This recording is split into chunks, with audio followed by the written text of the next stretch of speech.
ಓಂ ಇದಂ ಅಮೃತಂ ಇದಂ ಬ್ರಹ್ಮ ಇದಂ ಸರ್ವಂ ತಸ್ಯಮೇನ್ನಂ ಮಿತ್ರಂ ದಕ್ಷಿಣಂ ಸಯೇಷೋಷ್ಮಾಖಣಃ ಸತ್ಯಮೇವ ಜಯತಿ ನಾನೃತಂ. ಶ್ರೀ ಗುರುಭ್ಯೋ ನಮಃ. ಮಹಾಭಾರತ ಪ್ರವಚನ ಸರಣಿಯಲ್ಲಿ ಅನುಶಾಸನ ಪರ್ವದ 1263ನೇ ಭಾಗ ಇವತ್ತು ನಾವು ನೋಡಬೇಕಾಗಿರುವಂಥದ್ದು. ಈ ಇವತ್ತಿನ ಭಾಗದಲ್ಲಿ ಈ ಹಿಂದೆ ನಾವು ಭಾಗವತ ತಾತ್ಪರ್ಯ ಇತ್ಯಾದಿ ಕಡೆಗಳಲ್ಲಿ ಬಂದಿರುವಂತಹ ಸಂಗತಿಗಳನ್ನೇನು ನೋಡಿದ್ದೇವೆ. ಜ್ಞಾನಿಗಳ ಒಂದು ವೃತ್ತದ ಕುರಿತಾದಂತಹ ವರ್ಣನ, ಅದಲ್ಲದೆ ಅನುವ್ಯಾಖ್ಯಾನ ಮತ್ತೆ ನ್ಯಾಯ ವಿವರಣ ಮತ್ತೆ ಭಾಗವತ ತಾತ್ಪರ್ಯ ಮತ್ತೊಂದು ಕಡೆ ಬಂದಿರುವಂತಹ ಸಂಗತಿ, ಗೀತಾ ಭಾಷ್ಯದಲ್ಲಿ ಬಂದಿರುವಂಥದ್ದು, ಇದೆಲ್ಲವನ್ನು ಕೂಡ ಈಗ ನಾವು ನೋಡಬೇಕಾಗಿದೆ. ವಾಸ್ತವಿಕವಾಗಿ ಜ್ಞಾನಿಯಾದವನ ಮನಸ್ಸು ಅಧರ್ಮದ ಕಡೆಗೆ ಹೋಗುವುದೇ ಇಲ್ಲ. ಇಂದ್ರ, ಚಂದ್ರ, ಸೂರ್ಯ, ವರುಣ, ಸುಗ್ರೀವ ಇಂಥ ಯಾವುದೇ ದೇವತಾ ಪುರುಷರಾಗಲಿ ಮತ್ತೆ ಯಾವುದೇ ದೇವತಾ ಸ್ತ್ರೀ ಆಗಲಿ ಋಷಿ ಆಗಲಿ ಅವನ ಮನಸ್ಸು ಅಧರ್ಮದ ಕಡೆಗೆ ಹೋಗೋದಿಲ್ಲ. ಮತ್ತೆ ವಿಶೇಷತಃ ಅಪರೋಕ್ಷ ಜ್ಞಾನ ಪಡೆದಾದ ಮೇಲೆ ಅವರ ಮನಸ್ಸು ಅಧರ್ಮದ ಕಡೆಗೆ ಹೋಗೋದಿಲ್ಲ ಅಂತ ಅನ್ನೋದನ್ನ ನಾವು ನೋಡಿದ್ದೇವೆ. ಇದನ್ನ ಗೀತಾ ಭಾಷ್ಯದಲ್ಲೂ ಕೂಡ ವರ್ಣನೆ ಮಾಡಿದ್ದಾರೆ. ಅದರ ಕುರಿತಾದಂತಹ ವರ್ಣನೆಗಳನ್ನ ಮತ್ತು ಭಾಗವತ ತಾತ್ಪರ್ಯದಲ್ಲಿ ಬಂದಂತಹ ವರ್ಣನೆಗಳನ್ನ ಈಗ ನಾವು ನೋಡೋಣ.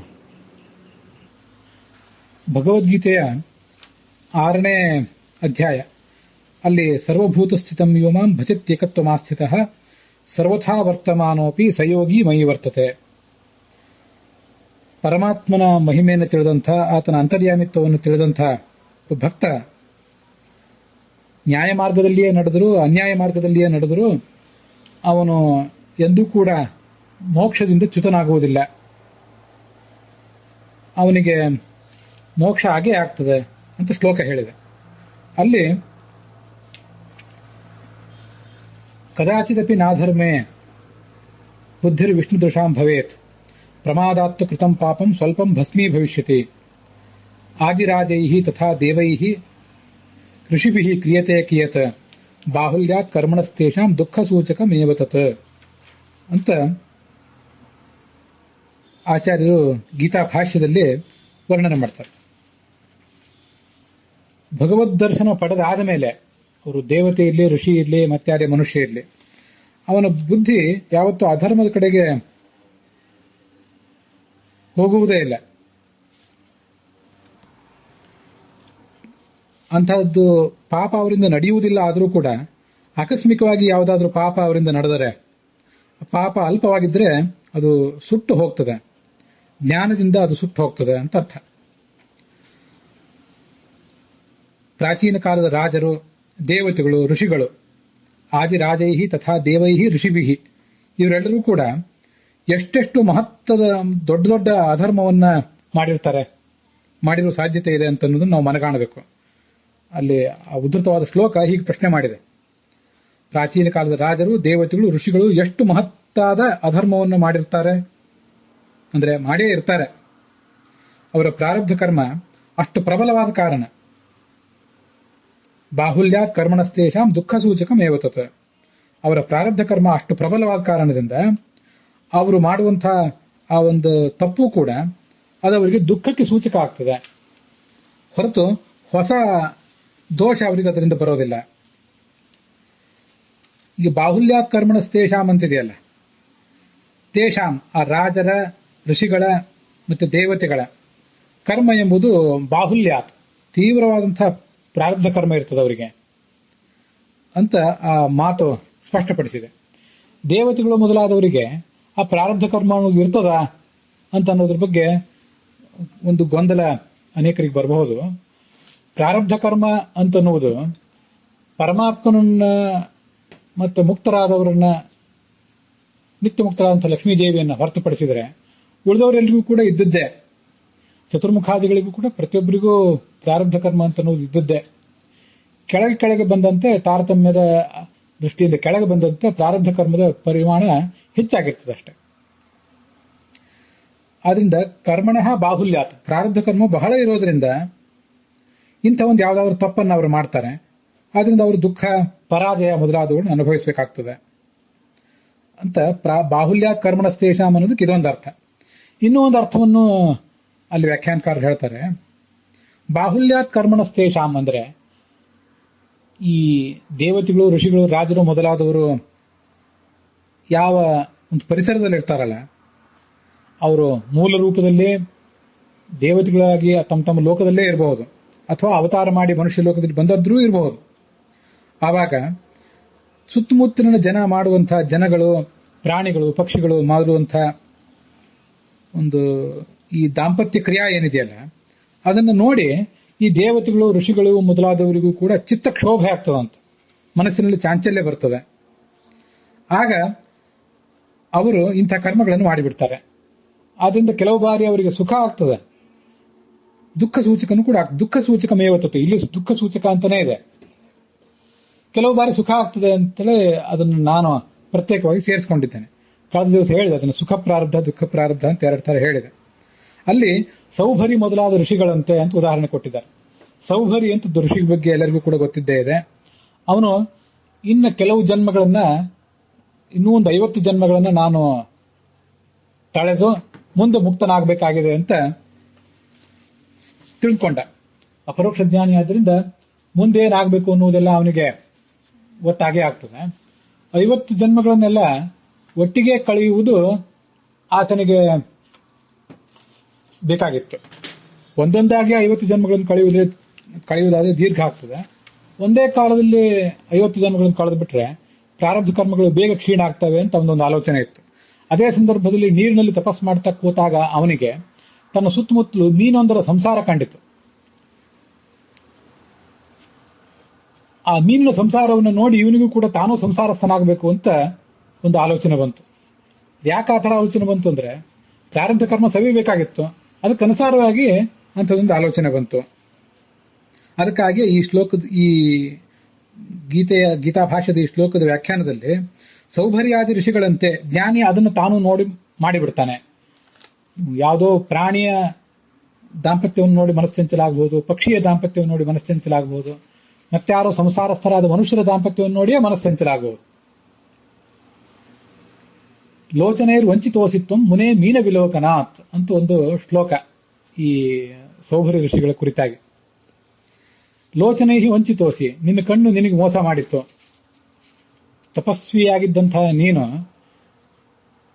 ಆ ತಪಸ್ಸನ್ನು ಬಿಟ್ಟು ಪ್ರಾರಬ್ಧ ಕರ್ಮಕ್ಕನುಸಾರವಾಗಿ ಮತ್ತೆ 50 ರೂಪಗಳನ್ನು ತಾಳಿ 50 ಜನ ಪತ್ನಿಯರ ಜೊತೆಗೆ ಕಾಲ ಕಳೆಯಬೇಕಾಯಿತು. ಯಾಕಂದ್ರೆ ಮುನಿಯೇ ಕಾರಣ ಇಲ್ಲ, ಇದಕ್ಕೇನು? ಮೀನ ವಿಲೋಕನಾಥ್, ಮೀನವನ್ನು ನೋಡಿದ್ರ ಕಾರಣದಿಂದ. ಈ ಶ್ಲೋಕ ನಮ್ಮ ಗುರುಗಳಾದಂತಹ ಸುವಿದ್ಯೇಂದ್ರ ತೀರ್ಥ ಶ್ರೀಪಾದರು ಹಿಂದೆ ಅವರು ಸನ್ಯಾಸಿಗಳಾಗೋದಕ್ಕಿಂತ ಮುಂಚೆ ಒಂದ್ಸರಿ ಮಾಡಿದ ಶ್ಲೋಕ. ಲೋಚನೆಯರು ವಂಚಿತೋಸಿ ಅಂತ ಒಂದು ಪಾದ. ಈ ಪಾದವನ್ನು ಪೂರ್ತಿ ಮಾಡಿ ಸಮಸ್ಯಾಪೂರ್ಣ ಮಾಡಬೇಕು ಅಂತ ಒಂದು ಕಾರ್ಯಕ್ರಮ ಇತ್ತು. ಆ ಸಂದರ್ಭದಲ್ಲಿ ಅವರು ಮಾಡಿದ್ದರು.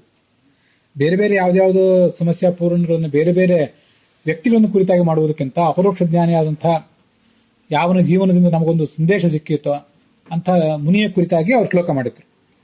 ಚಿತ್ತಕ್ಷೋಭೆಯಾಗಿ ಸೌಭರ್ಯ ಋಷಿಗಳಂತೆ ಅಂತೇನು ದೃಷ್ಟಾಂತ ಕೊಟ್ಟಿದ್ದಾರೆ. ಅದಕ್ಕಾಗಿ ನನಗೆ ಈ ಮಾತು ನೆನಪಿಗೆ ಬಂತು, ಅದನ್ನು ಹೇಳಿದೆ. ಈ ಬಾಹುಲ್ಯ ಕರ್ಮಣ ಅಂತಂದ್ರೆ ಸುತ್ತಮುತ್ತಲಿನ ಜನ ಎಲ್ಲ ಇಂಥ ದಾಂಪತ್ಯದಲ್ಲೇ ತೊಡಗಿದ್ದಾರೆ. ಹಾಗಾಗಿ ಅವರು ಮಾಡುವುದನ್ನು ನೋಡಿ ನಮಗೂ ಕೆಲವು ಬಾರಿ ಅಂತ ಮಾನಸಿಕ ಕ್ಷೋಭೆ ಆಗುವುದಿದೆ. ಇಂಥದೇ ಚಿತ್ತಕ್ಷೋಭೆನೇ ಇಂದ್ರ, ಚಂದ್ರ, ಸುಗ್ರೀವ, ವರುಣ ಮೊದಲಾದವರಿಗೆ ಆಗಿರ್ತದೆ ಅಂತ ತಿಳಿದುಕೊಳ್ಬೇಕು. ಇದು 2ನೇ ವ್ಯಾಖ್ಯಾನ. ಕರ್ಮವು ಬಹುಲ ಆಗುವುದು ಅಂದ್ರೆ ಪ್ರಾರಬ್ಧ ಕರ್ಮ ಬಹುಲ ಆಗಿರುವುದು ಅಂತ ಒಂದು ವ್ಯಾಖ್ಯಾನ. ಸುತ್ತಮುತ್ತಲಿನ ಜನ ಮೈಥುನಾದಿ ಕರ್ಮಗಳನ್ನೇ ಬಹಳ ಮಾಡ್ತಾ ಇರ್ತಾರೆ. ಸಮಾಜದಲ್ಲಿ ನಾವು ನೋಡಿದರೆ ಶ್ರವಣ ಮರಣಾದಿ ಕಾರ್ಯಗಳನ್ನು ಮಾಡುವವರು ಎಷ್ಟು ಜನ ಇದ್ದಾರೆ. ಲೌಕಿಕ ಸುಖದಲ್ಲಿ ಮಗ್ನರಾದವರೇ ಇರುವುದರಿಂದ ಋಷಿಮುನಿಗಳಂಥವರಿಗೂ ಕೂಡ ಆ ಪರಿಸರದಲ್ಲಿ ಮನಸ್ಸು ಚಂಚಲಾಗಿ ಅವರು ಇಂಥ ಕಾರ್ಯಗಳನ್ನು ಮಾಡಬೇಕಾಗ್ತದೆ. ಅದೆಲ್ಲ ನಮಗೊಂದೊಂದು ಪಾಠ.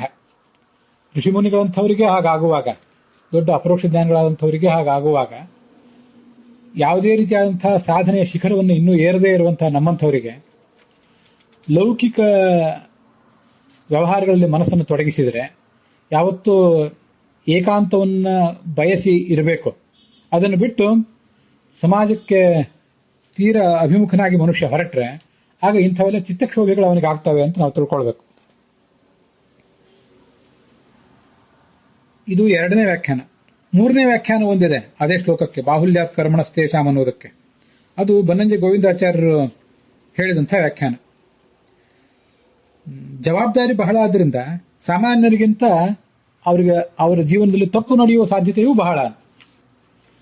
ಬಹಳ ಸಣ್ಣವರಾದವರು ನಮ್ಮಂಥವ್ರು ಸಣ್ಣ ಸಣ್ಣ ತಪ್ಪುಗಳನ್ನು ಮಾಡಿಯವರು. ಕೆಲವು ದೊಡ್ಡ ತಪ್ಪು ಮಾಡ್ತೇವೆ ಇಲ್ಲ ಅಂತಲ್ಲ. ದೇವತೆಗಳು, ಋಷಿಗಳು, ರಾಜರು ಮೊದಲಾದವರಿಗೆ ದೊಡ್ಡ ದೊಡ್ಡ ಜವಾಬ್ದಾರಿಯೇ ಇರ್ತದೆ. ಭಗವಂತ ಅಂತ ಜವಾಬ್ದಾರಿಗಳನ್ನು ಅವ್ರಿಗೆ ಕೊಟ್ಟಿರ್ತಾನೆ, ಲೋಕಪಾಲನ ಮೊದಲಾದದ್ದು. ಆ ಬಹಳ ದೊಡ್ಡ ಜವಾಬ್ದಾರಿಯಲ್ಲಿ ಅವರು ವ್ಯಸ್ತರಾಗಿರುವಾಗ ಕೆಲವು ಬಾರಿ ಆ ಒತ್ತಡದ ಕಾರಣದಿಂದಾಗಿ ಸಾಮಾನ್ಯರಿಗಿಂತ ಹೆಚ್ಚಿನದಾದ ತಪ್ಪುಗಳನ್ನೇ ಅವರು ಮಾಡಿಬಿಡ್ತಾರೆ. ಅದನ್ನೇ ಆದಿರಾಜೈಹಿ ತಥಾ ದೇವೈಹಿ ಋಷಿಭಿಹಿ ಕ್ರಿಯತೆ ಕಿಯತ್. ಎಷ್ಟು ದೊಡ್ಡ ತಪ್ಪುಗಳನ್ನು ಅವರು ತಾನೇ ಮಾಡ್ಲಿಕ್ಕಿಲ್ಲ, ಅವರು ಮಾಡಿಯೇ ಮಾಡ್ತಾರೆ ಅನ್ನೋದಕ್ಕೆ ಇವೆಲ್ಲ ಕೆಲವು ಸೂಚಕಗಳಾದಂತಹ ಮಾತುಗಳು. ಹೀಗಿದು ಗೀತಾ ಭಾಷ್ಯದಲ್ಲಿ ಬಂದದ್ದು. ಈಗ ನಾನು ಹೇಳಿದ್ದು ಭಾಗವತದ 5ನೇ ಸ್ಕಂದದ 6ನೇ ಅಧ್ಯಾಯದಲ್ಲಿ ಒಂದು ಕಡೆ ಈ ಒಂದು ಮಾತು ಕೇಳಿ ಬರ್ತದೆ. ಋಷಭದೇವ ಹೇಗೆ ವರ್ತಿಸಿದ, ಅವನ ಸ್ವಭಾವ ಹೇಗಿತ್ತು ಅಂತೆಲ್ಲ ವರ್ಣನೆ ಮಾಡುವಂತಹ ಒಂದು ಪ್ರಸಂಗ ಅದು. ಪರೀಕ್ಷಿತ್ ಹೀಗೆ ಶುಕಮುನಿಗಳನ್ನು ಕೇಳಿದ. ಪರಮಾತ್ಮನ ಧ್ಯಾನದಲ್ಲೇ ಮಗ್ನರಾದವರು ಈ ಋಷಿಗಳು ಮೊದಲಾದವರು. ಅವರಿಗೆ ಯೋಗ ಸಿದ್ಧಿ ಮೊದಲಾದ ಶಕ್ತಿಗಳು, ದಿವ್ಯ ಶಕ್ತಿಗಳು ಬಂದಾಗ ಅವು ಕ್ಲೇಶದಾಯಕ ಆಗ್ತಾವ ಅಥವಾ ಆನಂದದಾಯಕ ಆಗ್ತಾವ ಅಂತ ಒಂದು ಪ್ರಶ್ನೆ ಇದೆ. ಆ ಪ್ರಶ್ನಕ್ಕೆ ಅವನು ಕೊಡುವಂತಹ ಶುಕಮುನಿಗಳು ಕೊಡುವಂತಹ ಉತ್ತರ, ಅಲ್ಲಿ ಬರುವಂತಹ ಭಾಗವತ ತಾತ್ಪರ್ಯದ ಶ್ಲೋಕ ಹೀಗಿದೆ: ಮಹೈಶ್ವರ್ಯ ಸ್ವರೂಪೋಪಿ ಭಗವಾನ್ ವೃಷಭೋ ವಿರಾಟ್ ನ ಐಶ್ವರ್ಯಾಣಿ ಸ್ವಕೀಯಾನಿ ಖ್ಯಾಪಯಾಮಾಸ ಸರ್ವವಿತ್. ಭಗವಾನ್ ವೃಷಭದೇವ ಮಹಾಯೋಗ ಸಿದ್ಧ, ಆದರೆ ಆ ಯೋಗ ಸಿದ್ಧಿಗಳನ್ನ ಜಗತ್ತಿಗಾತ ಪ್ರದರ್ಶಿಸ್ಲಿಕ್ಕೆ ಹೋಗಲಿಲ್ಲ. ಯಾಕೆಂದ್ರೆ ಆತನೇ ಇಂಥ ಯೋಗ ಸಿದ್ಧಿಗಳನ್ನೆಲ್ಲ ಪ್ರದರ್ಶನಕ್ಕಾಗಿ ಉಪಯೋಗ ಮಾಡಿಬಿಟ್ರೆ ಉಳಿದ ಯೋಗಿಗಳು ಕೂಡ ಯೋಗ ಸಿದ್ಧಿಗಳನ್ನ ಯಾವ್ಯಾವುದೋ ಕಾರಣಕ್ಕಾಗಿ ಪ್ರದರ್ಶಿಸಿ ಅನರ್ಥಕ್ಕೆ ಗುರಿಯಾದಾರು ಅಂತ ಅವನು ತನ್ನ ಸಿದ್ಧಿಗಳನ್ನೇ ತೋರಿಸಲಿಲ್ಲ. ಯಾವುದೇ ರೀತಿಯಾದಂತಹ ವಿಶಿಷ್ಟ ಶಕ್ತಿಗಳಿದ್ರೂ ಕೂಡ ಜಗತ್ತಿಗೆ ಅದನ್ನು ತೋರಿಸಬಾರದು ಅಂತನ್ನೋದೊಂದು ಶಾಸ್ತ್ರ ಕೊಟ್ಟಿರುವಂತಹ ಆದೇಶ. ಅದನ್ನು ಎಲ್ಲ ಯೋಗಿಗಳು ತಿಳಿದುಕೊಳ್ಳಬೇಕು ಅಂತ ಈ ಋಷಭದೇವ ಮಾಡಿದ ಅಂತ ಹೇಳ್ತಾರೆ. ಯೋಗ ಸಿದ್ಧಿ ಕೈಯಲ್ಲಿರೋದ್ರಿಂದ ದೊಡ್ಡ ಪ್ರಮಾಣದ ಸುಖ ಭೋಗ ಅನುಭವಿಸಬಹುದು ಅನ್ನುವಂತಹ ಅಪೇಕ್ಷೆ ಬಂದುಬಿಟ್ಟಿತ್ತು ಮನುಷ್ಯನಿಗೆ. ನಮ್ಮಂಥವರಿಗೆ ಯಾವ ಮಹಾಸಿದ್ಧಿಗಳೂ ಇಲ್ಲ, ಆದರೂ ನಮ್ಮೆಲ್ಲಾ ಸಂಪನ್ಮೂಲಗಳನ್ನು ಕೂಡ ಸುಖಕ್ಕಾಗಿಯೇ ನಾವು ಮೀಸಲಾಗಿ ಇರುವವರಂತೆ ವರ್ತನೆ ಮಾಡ್ತೇವೆ. ತೇಷಾಂ ಐಶ್ವರ್ಯ ಭೋಗೇಹಿ ಮನಸ್ಸಕ್ತಿಂ ವ್ರಜೇತ್ಯದಿ ಆನಂದೋ ಮುಕ್ತಿಗೋ ಹ್ರಾಸಂ ವಿಕರ್ಮ ಕರ್ಣಾತ್ ಪ್ರಜೇತ್. ಆ ಯೋಗ ಸಿದ್ಧಿಗಳನ್ನ ಸುಖಕ್ಕಾಗಿ ಉಪಯೋಗ ಮಾಡಿಬಿಟ್ರೆ ಕೆಲವು ಬಾರಿ ಅದು ವಿಹಿತವಾದ ಸುಖವನ್ನು ಕೊಟ್ಟಿತು, ಮನಸ್ಸು ಚಂಚಲ ಆದಾಗ ಅವಿಹಿತವಾದ ಸುಖಗಳ ಕಡೆಗೂ ಯೋಗಿಗಳ ಮನಸ್ಸು ಹರಿದಿತ್ತು. ನಿಷಿದ್ಧ ಕರ್ಮದ ಕಡೆಗೆ ಮನಸ್ಸು ಹರಿದ್ರೆ ಮೋಕ್ಷದಲ್ಲಿ ಆನಂದ ಕ್ಷೀಣವಾದಿತ್ತು. ಇದೇ ಅನರ್ಥ. ಆ ಕಾರಣದಿಂದ ತನ್ನ ಯಾವ ಯೋಗ ಸಿದ್ಧಿಯನ್ನು ಕೂಡ ಋಷಭದೇವ ತೋರಿಸಲಿಲ್ಲ. ಆನಂದೋ ಮುಕ್ತಿಗೋ ಹ್ರಾಸಂ ವಿಕರ್ಮ ಕರ್ಣಾತ್ ವ್ರಜೇತ್ ಧರ್ಮಾಧರ್ಮ ವಿಹೀನೋಪಿ ಭಗವಾನ್ ಋಷಭಸ್ತಥ. ಆ ಜ್ಞಾನಿಗಳ ಸ್ವಭಾವ ಹೇಗಿರ್ತದೆ, ದೇವತೆಗಾಗಲಿ ಋಷಿಗಳದಾಗಲಿ, ಅವರು ನಿಷಿದ್ಧ ಕರ್ಮ ಮಾಡಿದಾಗ ಏನಾಗ್ತದೆ ಅಂತ ಅನ್ನೋದನ್ನು ಇಲ್ಲೂ ಭಾಗವತ ತಾತ್ಪರ್ಯದಲ್ಲಿ ಹೇಳಿದ್ದಾರೆ. ದೇವಾನಾಂ ನಾಶುಭಾತ್ ಹ್ರಾಸಃ ಶುಭಾತ್ ಕಾಚಿತ್ ಸುಖೋನ್ನತಿ ಆಧಿಕಾರಿಕ ಜೀವಾನಾಂ ಏವಂ ಅನ್ಯೇಷು ತು ದ್ವಯಂ ಅಲ್ಪಾಧಿಕಾರಿಣಾಂ ತತ್ರ ಹ್ರಾಸೋಪಿ ಭವತಿ ಧ್ರುವಂ ಅಂತ ಹೀಗೆ ಬ್ರಹ್ಮಾಂಡದ ಪುರಾಣದ ಶ್ಲೋಕಗಳನ್ನ ಆಚಾರ್ಯರು ಉದ್ಧರಿಸಿದ್ದಾರೆ. ಇಂದ್ರ, ವರುಣ ಮೊದಲಾದ ದೇವತೆಗಳು ಏನಾದರೂ ನಿಷಿದ್ಧ ಕರ್ಮವನ್ನು ಮಾಡಿದಾಗ ಅವರೇನು ನಿರ್ದಿಷ್ಟವಾದ ಸುಖವನ್ನು ನಾಳೆ ಅನುಭವಿಸಬೇಕಾಗಿರ್ತದೆ ಮುಕ್ತಿಯಲ್ಲಿ, ಆ ಒಂದು ಅವರಿಗೆ ಮೀಸಲಾದಂತಹ ಸುಖಕ್ಕೆ ಎಂದೂ ಚ್ಯುತಿ ಇಲ್ಲ. ಅವರು ಏನಾದರೂ ಪುಣ್ಯಕರ್ಮಗಳನ್ನು ಮಾಡಿದರೆ ಪುಣ್ಯಕರ್ಮಗಳಿಂದಾಗಿ ಆ ಒಂದು ಅವರಿಗೆ ನಿರ್ದಿಷ್ಟವಾದಂತಹ ಅವರ ಸ್ವರೂಪಕ್ಕೆ ತಕ್ಕದಾದಂತಹ ಸುಖ ಪೂರ್ಣವಾಗಿ ಅಭಿವ್ಯಕ್ತಿಯನ್ನು ಹೊಂದುತ್ತದೆ. ಶುಭಾತ್ ಕಾಚಿತ್ ಸುಖೋನ್ನತಿ. 1 ಲೀಟರ್ ಹಾಲು ಒಬ್ಬನಿಗೆ ಕೊಟ್ಟಿದ್ದಾರೆ, ಮತ್ತೊಬ್ಬನಿಗೆ 2 ಲೀಟರ್ ಕೊಟ್ಟಿದ್ದಾರೆ, ಮತ್ತೊಬ್ಬನಿಗೆ ಅರ್ಧ ಲೀಟರ್ ಕೊಟ್ಟಿದ್ದಾರೆ ಅಂತ ನಾವು ತಿಳ್ಕೊಂಡ್ರೆ, ನಮಗೆ ಎಷ್ಟೆಷ್ಟು ಕೊಟ್ಟಿದ್ದಾರೋ ಅದನ್ನು ನಾವು ಉಕ್ಕಿಸಿಕೊಳ್ಳಬೇಕು. ಅರ್ಧ ಲೀಟರ್ ಹಾಲಿದ್ದವನು ಅರ್ಧ ಲೀಟರ್ ಹಾಲನ್ನೇ ಉಕ್ಕಿಸ್ಕೋಬೇಕು, 2 ಲೀಟರ್ ಹಾಲಿದ್ದವನು 2 ಲೀಟರ್ ಹಾಲನ್ನೇ ಉಕ್ಕಿಸ್ಕೊಳ್ಬೇಕು. ನಮಗೆ ನಿರ್ದಿಷ್ಟವಾದ ಆನಂದವೇ ಉಕ್ಕಬೇಕಾದ್ರೆ ಅದಕ್ಕೆ ಪುಣ್ಯಕರ್ಮಗಳು ಬೇಕಾಗ್ತವೆ. ಪುಣ್ಯಕರ್ಮಗಳನ್ನು ಮಾಡದೆ ಹೋದ್ರೆ ಅದು ಅಭಿವ್ಯಕ್ತ ಆಗೋದಿಲ್ಲ. ಅದಕ್ಕಾಗಿ ಪುಣ್ಯಕರ್ಮಗಳನ್ನೇ ಆ ಜ್ಞಾನಿಗಳಾದಂತಹ ದೇವಾದಿಗಳು ಮಾಡಿಯೇ ಮಾಡ್ತಾರೆ. ಹೀಗೆ ಬೇರೆ ಬೇರೆ ಆಧಿಕಾರಿಕ ಜೀವರು ಪುಣ್ಯ ಪಾಪ ಕರ್ಮಗಳು, ಜೀವರಿಗೆ ಏನಾದ್ರು ಪುಣ್ಯ ಪಾಪ ಕರ್ಮಗಳು ನಡೆದು ಬಂದ್ರೆ ಆ ಕ್ಲುಪ್ತ ಸುಖದಲ್ಲಿ ಅವ್ರಿಗೇನೊಂದು ನಿರ್ದಿಷ್ಟವಾದ ಸುಖ ಸಿಗಬೇಕಾಗಿತ್ತು, ಅದರಲ್ಲಿ ಅದರ ವೃದ್ಧಿಗಾಗ್ಲಿ ಅದು ಹ್ರಾಸಕ್ಕಾಗ್ಲಿ ಕಾರಣ ಆಗೋದಿಲ್ಲ. ಆಧಿಕಾರಿಕ ಜೀವರು ಅಂದ್ರೆ ನಿರ್ದಿಷ್ಟವಾದಂತಹ ಅಧಿಕಾರವನ್ನು ಪಡ್ಕೊಂಡು ಜಗತ್ತಿಗೆ ಸಹಾಯ ಮಾಡಲಿಕ್ಕಾಗಿ ನಿಯುಕ್ತರಾದಂತಹ, ಭಗವಂತನಿಂದ ನಿಯುಕ್ತರಾದಂತಹ ದೇವತೆಗಳು ಅಂತ ಅದರ ತಾತ್ಪರ್ಯ. ಇಲ್ಲಿಯವರೆಗೆ ಹೇಳಿದಂಥ ಸಂಗತಿ ಆಧಿಕಾರಿಕ ಜೀವಾನಾಂ ಏವಂ, ಆಧಿಕಾರಿಕ ಮಂಡಲಸ್ಥರಾದ ದೇವತೆಗಳಿಗೆ, ಋಷಿಗಳಿಗೆ ಮೊದಲಾದವರಿಗೆ ಈ ಒಂದು ವ್ಯವಸ್ಥೆ. ಆ ವ್ಯವಸ್ಥೆಯನ್ನ ಮತ್ತೊಂದ್ಸರಿ ಹೇಳ್ತೇನೆ. ನಿಷಿದ್ಧ ಕರ್ಮ ಮಾಡಿದರೆ ಅವರಿಗೇನು ನಿರ್ದಿಷ್ಟವಾದ ಸುಖ ಇದೆ, ಸುಖಕ್ಕೆ ಚ್ಯುತಿ ಇಲ್ಲ. ಪುಣ್ಯಕರ್ಮದಿಂದ ಅವರ ಕ್ಲುಪ್ತವಾದಂತಹ ಸುಖ ಪೂರ್ಣವಾಗಿ ಅಭಿವ್ಯಕ್ತಿ ಹೊಂದುತ್ತದೆ. ಆಧಿಕಾರಿಕರಲ್ಲದೇ ಇದ್ದವರಿಗೆ, ಇನ್ನು ಕೆಳಗಿನ ತರಗತಿಯ ಜೀವರೇನಿದ್ದಾರೆ ಅವರಿಗೆ ನಿಷಿದ್ಧ ಕರ್ಮ ಮಾಡಿಬಿಟ್ರೆ ಏನೊಂದು ನಿರ್ದಿಷ್ಟವಾದ ಸುಖ ಸಿಗಬೇಕಾಗಿತ್ತು ಅದರಲ್ಲಿಯೂ ಅವರಿಗೆ ಸ್ವಲ್ಪ ಕತ್ತರಿ ಬೀಳುತ್ತದೆ. ದೇವತೆಗಳಿಗೆ ನಿಷಿದ್ಧ ಕರ್ಮ ಮಾಡುವುದರಿಂದ ಕತ್ತರಿ ಬೀಳುವುದಿಲ್ಲ ಅವರಿಗೆ ನಿರ್ದಿಷ್ಟವಾದ ಸುಖ ಸಿಗಲಿಕ್ಕೆ. ಆದರೆ ಆಧಿಕಾರಿಕರಲ್ಲದವರ ಇನ್ನೂ ಕೆಳಗಿರುವಂತಹ ಜೀವರೇನಿದ್ದಾರೆ ಅವರೇನಾದ್ರೂ ನಿಷಿದ್ಧ ಕರ್ಮ ಮಾಡಿದರೆ ಸಿಗಬೇಕಾದ ಸುಖದಲ್ಲಿಯೂ ಸ್ವಲ್ಪ ಕಡಿತ ಆದೀತು. ಇದು ನಾವು ಇಂದ್ರ, ವರುಣ ಮೊದಲಾದವರ ಕಥೆಗಳನ್ನು ಓದುವಾಗ ಮನಸ್ಸಿನಲ್ಲಿ ಇಟ್ಕೊಳ್ಬೇಕಾದಂತಹ ವಿಷಯ. ಅವರೇ ಹಾಗೆ ಮಾಡ್ತಾರೆ, ನಾವೆಲ್ಲ ಹೀಗೆ ಮಾಡಿಬಿಟ್ರೆ ಅಂತ ಯಾರ್ದಾದ್ರೂ ಮನಸ್ಸಿನಲ್ಲಿ ಬಂದಿತ್ತು. ಅವರೆಲ್ಲ ಮಾಡಿರುವಾಗ ನಮ್ಮಂಥವ್ರು ಸಣ್ಣವರು ಮಾಡಿದ್ದೇನು ದೊಡ್ಡ ವಿಷಯ ಅಲ್ಲ ಅಂತ ತಿಳ್ಕೊಳ್ಬಾರ್ದು. ಹಾಗೆ ಮಾಡಿದ್ರೆ ನಾಳೆ ಏನು ಸುಖ ಅನುಭವಿಸಬೇಕಾಗಿದೆ, ನಮಗೆ ಸಿಗಬೇಕಾದ 1 ಲೀಟರು ಅರ್ಧ ಲೀಟರ್ ಏನು ಕೊಟ್ಟಿದ್ದಾರೆ ಅದರಲ್ಲೇ ಮತ್ತೆ ಕಡಿತ ಆದೀತು. ಅದನ್ನ ಭಾಗವತ ತಾತ್ಪರ್ಯ ಏವಂ ಅನ್ಯೇಷುತು ದ್ವಯಂ, ಎರಡೂ ಆಗ್ತದೆ. ಎರಡೂ ಆಗುವುದಂದ್ರೆ ಸಿಗಬೇಕಾದ ಸುಖದಲ್ಲಿ ಕಡಿತ ಆಗ್ತದೆ, ಕೊಟ್ಟದ್ದನ್ನು ಭಗವಂತ ಕಿತ್ಕೊಳ್ತಾನೆ. ಮತ್ತೆ ಆ ಪುಣ್ಯಕರ್ಮ ಮಾಡಿದರೆ, ಜ್ಞಾನಿಗಳಾದ ಮೇಲೆ ಪುಣ್ಯಕರ್ಮ ಮಾಡಿದರೆ ಸಮಾನರಾದಂತಹ ಇತರ ಮುಕ್ತರಿಗಿಂತ ಸಿಗಬೇಕಾದ ಸುಖದಲ್ಲಿ ಸ್ವಲ್ಪ ಉಕ್ಕುವಿಕೆ, ಆಧಿಕ್ಯ ಇವು ಬರ್ತವೆ ಅಂತ ಅರ್ಥ. ಅಲ್ಪಾಧಿಕಾರಿಣಂ ತತ್ರ ಹ್ರಾಸೋಪಿ ಭವತಿ ಧ್ರುವಂ ಅಶುಭಾಭಾವಜೋನ್ನಾಹ ಮಹಾಧಿಕಾರಿಣಾಮಪಿ ಅಂತ ಮುಂದೆ ವರ್ಣನೆ ಮಾಡ್ತಾರೆ. ಅಶುಭೇ ಕೃತೆ ನಭವತಿ ತಾರತಮ್ಯಾಚ ಸಸ್ಮೃತಃ. ಆಧಿಕಾರಿಕ ದೇವತೆಗಳು ಅಂತಿದ್ದಾರಲ್ಲ, ಅವರಲ್ಲಿಯೇ ಕೆಳತರಗತಿಯವರು ಮತ್ತು ಮೇಲ್ತರಗತಿಯವರು ಅಂತಿದ್ದಾರೆ. ಆ ಆಧಿಕಾರಿಕರಲ್ಲಿ ಅಲ್ಪಾಧಿಕಾರಿಗಳೇನಿದ್ದಾರಲ್ಲ ಅವರಿಗೂ ಕೂಡ ವೃದ್ಧಿ ಮತ್ತು ಹ್ರಾಸಗಳಿವೆ. ಪುಣ್ಯಕರ್ಮ ಮಾಡಿದರೆ ಆ ಆನಂದ ಉಕ್ಕೀತು, ಪಾಪಕರ್ಮ ಮಾಡಿದರೆ ಸಿಗಬೇಕಾದ ಆನಂದದಲ್ಲಿ ಕಡಿತ ಆದೀತು. ಮಹಾಧಿಕಾರಿಗಳಿಗೆ, ಆಧಿಕಾರಿಕ ವರ್ಗದಲ್ಲೇ ಶ್ರೇಷ್ಠರಾದವರಿಗೆ ಇಂಥ ಒಂದು ಕಡಿತ ಇಲ್ಲ. ಕಡಿತ ಇಲ್ಲದೆ ಹೋದರೂ ಕೂಡ ನಿಷಿದ್ಧ ಕರ್ಮ ಮಾಡಿದಾಗ ಅವರ ಸುಖದಲ್ಲಿ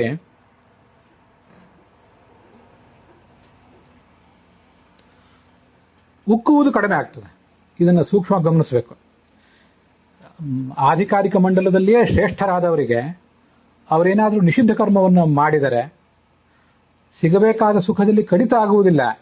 ಆದರೆ ಅಲ್ಲಿ ಏನೋ ಒಂದು ಉಕ್ಕಬೇಕಾಗಿತ್ತು, ಹಾಲು ಉಕ್ಕಿದಂತೆ, ಸಮುದ್ರದ ನೀರು ಉಕ್ಕಿದಂತೆ ಉಕ್ಕಬೇಕಾಗಿತ್ತು, ಆ ಉಕ್ಕುವುದು ತಪ್ಪುತ್ತದೆ. ಇದು ವ್ಯತ್ಯಾಸ. ಇದ್ದ 1 ಲೀಟರ್ನಲ್ಲಿ ಏನು ಕೊರತೆ ಆಗುವುದಿಲ್ಲ, ಅದನ್ನೇನು ಭಗವಂತ ಮತ್ತೆ ಕಿತ್ಕೊಳ್ಳುವುದಿಲ್ಲ. ಕೆಳಗಿನವರಿಗಾದ್ರೆ ಅದನ್ನೂ ಕಿತ್ಕೊಂಡಾನು, ಮೇಲಿನವರಿಗೆ ಆ ಇದ್ದ 1 ಲೀಟರನ್ನು ಕಿತ್ಕೊಳ್ಳೋದಿಲ್ಲ. ಆದರೆ ನಿಷಿದ್ಧ ಕರ್ಮ ಮಾಡಿದ್ದರಿಂದ ಆ ಉಕ್ಕುವುದು ತಪ್ಪುತ್ತದೆ. ಉಕ್ಕುವುದು ಒಂದು ಸುಖವೇ. 1 ಲೀಟರ್ ಹಾಲನ್ನು ಪಡ್ಕೊಳ್ಳುವುದು ಒಂದು ಸುಖ, ಅದನ್ನು ಉಕ್ಕಿಸಿಕೊಳ್ಳುವುದು ಒಂದು ಸುಖವೇ. ಇದೆಲ್ಲ ಬಹಳ ವಿಚಿತ್ರವಾದಂತಹ ಶಾಸ್ತ್ರೀಯವಾದಂತಹ ವರ್ಣನ. ನಿಷಿದ್ಧ ಕರ್ಮ ಮಾಡದೆ ಹೋದ್ರೆ ಸಹಜವಾಗಿ ಆ ಆನಂದ ಉಕ್ಕುತ್ತದೆ. ಆದ್ರಿಂದ ಸಾಮಾನ್ಯವಾಗಿ ಅವರು ನಿಷಿದ್ಧ ಕರ್ಮ ಮಾಡುವುದಿಲ್ಲ, ಕೆಲವೊಂದು ಸಾರಿ ಮಾಡ್ಯಾರು ಅಂತ ಹೀಗರ್ಥ. ಮರೀಚಿ ಮೊದಲಾದ ಪ್ರಜಾಪತಿಗಳು, ದೇವತೆಗಳು ಇವರೆಲ್ಲ ಮಹಾಧಿಕಾರಿಗಳು. 80 ಜನ ಋಷಿಗಳು, 7 ಮಂದಿ ಪಿತೃಗಳು, 100 ಮಂದಿ ಅಪ್ಸರೆಯರು, 100 ಮಂದಿ ಗಂಧರ್ವರು, 100 ಮಂದಿ ಚಕ್ರವರ್ತಿಗಳು, ಸಿದ್ಧಚಾರಣರು ಮತ್ತು ಇವರೆಲ್ಲ ಆ ದೇವತೆಗಳ ಜಾತಿಗಳಲ್ಲಿ ಉಪಜಾತಿಗಳಿವೆ, ಉಪದೇವ ಜಾತಿಗಳು. ಅಲ್ಲೆಲ್ಲ 20 ಜನ ಇದ್ದಾರೆ, ಅವರೆಲ್ಲ ಅಲ್ಪಾಧಿಕಾರಿಗಳು ಅಂತ ಹೀಗೆಲ್ಲ ಬ್ರಹ್ಮಾಂಡ ಪುರಾಣದಲ್ಲಿ ಬಂದಿದೆ. ಆ ಕಕ್ಷಾತಾರತಮ್ಯದ ವಿವರ ಈಗ ಬೇಡ. ದೇವತೆಗಳಿಗೆ ನಿಷಿದ್ಧ ಕರ್ಮವನ್ನು ಮಾಡಿದಾಗ ಉಕ್ಕುವುದು ಕಡಿಮೆ ಆದಿತ್ತು, ಕಡಿತ ಆಗೋದಿಲ್ಲ. ನಮ್ಮಂಥವರಿಗೆ ನಿಷಿದ್ಧ ಕರ್ಮವನ್ನು ಮಾಡಿಬಿಟ್ರೆ ಏನು ಸಿಕ್ಕಿತೋ ಅದರಲ್ಲೇ ಮತ್ತೆ ಕಡಿತ ಆಗ್ತದೆ ಅಂತ ಅನ್ನೋದನ್ನು ಗಮನಿಸಬೇಕು. ಅದಕ್ಕಾಗಿಯೇ ಇಂದ್ರ, ಚಂದ್ರ, ವರುಣ ಇತ್ಯಾದಿಗಳ ಕಥೆಗಳನ್ನು ನಾವು ಓದಿದಾಗ ನಮಗೆ ಸಿಗಬೇಕಾದಂತಹ ಸಂದೇಶ ಏನು ಅನ್ನೋದನ್ನು ಮನವರಿಕೆ ಮಾಡ್ಕೊಳ್ಬೇಕು. ಇದ್ದ 1 ಲೀಟರ್ ಹಾಲನ್ನು ಅಥವಾ ಕೊಟ್ಟ ಅರ್ಧ ಲೀಟರ್ ಹಾಲನ್ನು ಕೂಡ ಕಿತ್ಕೊಂಡು ಮತ್ತಷ್ಟು ಕಡಿಮೆ ಮಾಡ್ಯಾನು ಭಗವಂತ ಅಂತ ಎಚ್ಚರ ತಾಳಬೇಕು. ಮುಂದೆ ಅನುವ್ಯಾಖ್ಯಾನದ ಕಡೆ ಗಮನ ಹರಿಸೋಣ. 3ನೇ ಅಧ್ಯಾಯದ 4ನೇ ಪಾದದಲ್ಲಿ 4, 5, 6 ಈ ಶ್ಲೋಕಗಳಲ್ಲಿ ಆಚಾರ್ಯರು ಈ ವಿಷಯದ ಕುರಿತು ಬೆಳಕು ಚೆಲ್ತಾರೆ. ಅದು ಕಾಮಚಾರಾಧಿಕರಣ ಅಂತ. ಸ್ತುತಯೇ ಅನುಮತಿರುವ ಅಂತ ಬ್ರಹ್ಮಸೂತ್ರ. ಇದ್ರ ಬಗ್ಗೆನೂ ಕೂಡ ಹಿಂದೆ ನೋಡಿದ್ವಿ. ವಿಶ್ವಾಮಿತ್ರ ಈ ಮಾಂಸ ಭಕ್ಷಣ, ನಾಯಿಯ ಮಾಂಸವನ್ನು ಭಕ್ಷಣೆ ಮಾಡುವ ಪ್ರಸಂಗ ಇತ್ಯಾದಿ ಕುರಿತಾಗಿ ಶಾಂತಿ ಪರ್ವದಲ್ಲಿ ನೋಡಿದ್ವಿ. ಅದು ಬ್ರಹ್ಮಸೂತ್ರ ಭಾಷ್ಯದಲ್ಲಿ ಬಂದಂತೆ ಗಮನಿಸಿದ್ವಿ ಮತ್ತು ಅನುವ್ಯಾಖ್ಯಾನದಲ್ಲಿ ಬಂದಂತೆ ಕೂಡ ಗಮನಿಸಿದ್ವಿ. ಈಗ ಮತ್ತೊಂದು ಪ್ರಸಂಗ ಅದಕ್ಕೆ. ವಿಕರ್ಮಲೋಪೋ ನೈವಾಸ್ತಿ ಸಮ್ಯಕ್ ದೃಷ್ಟಿಮತಾಂ ಕ್ವಚಿತ್ ಗುಣಹಾನಿಶ್ಚ ನೈವಾಸ್ತಿ ಬ್ರಹ್ಮಣಸ್ತು ಅವಿಕರ್ಮತಃ ಅಂತಿದು ಅನುವ್ಯಾಖ್ಯಾನದ ಶ್ಲೋಕ, ನ್ಯಾಯಸುಧೆಯ ಮೂಲ. ಅಪರೋಕ್ಷ ಜ್ಞಾನ ಇದ್ದವರಿಗೆ ಯಾವತ್ತೂ ಕೂಡ ಕೆಟ್ಟ ಕರ್ಮದ ಲೇಪ ಆಗೋದಿಲ್ಲ. ಗುಣಹಾನಿಶ್ಚ ನೈವಾಸ್ತಿ ಬ್ರಹ್ಮಣಸ್ತು ಅವಿಕರ್ಮತಃ, ಇದು ನಾವು ಗಮನಿಸಬೇಕಾದ ಸಂಗತಿ. ಬ್ರಹ್ಮಣಸ್ತು ಅವಿಕರ್ಮತಃ, ಬೇರೆ ದೇವತೆಗಳ ವಿಷಯ ಬೇರೆ. ಚತುರ್ಮುಖ ಬ್ರಹ್ಮ, ಪ್ರಾಣ, ಸರಸ್ವತಿ, ಭಾರತೀಯರು ಈ ದೇವತೆಗಳ ವಿಷಯ ಬೇರೆ. ಕಳೆದ ದಿವಸ ನಾನು ಅದನ್ನು ಹೇಳಿದೆ. ಋಜುಗಳ ಜೀವನ ಅತ್ಯಂತ ಶುದ್ಧವಾಗಿರ್ತದೆ, ಋಜು ಮಾರ್ಗದಲ್ಲೇ ಅದು ಮುಂದುವರಿತಾ ಇರ್ತದೆ. ಇಂಥ ಪ್ರಾರಬ್ಧಗಳು ಋಜುಗಳನ್ನು ಹೊರತಾಗಿ ಬೇರೆ ದೇವತೆಗಳು, ಋಷಿಗಳು, ರಾಜರು, ಮನುಷ್ಯರು ಮೊದಲಾದ ಜೀವನದಲ್ಲಿ ಬರ್ತವೆ.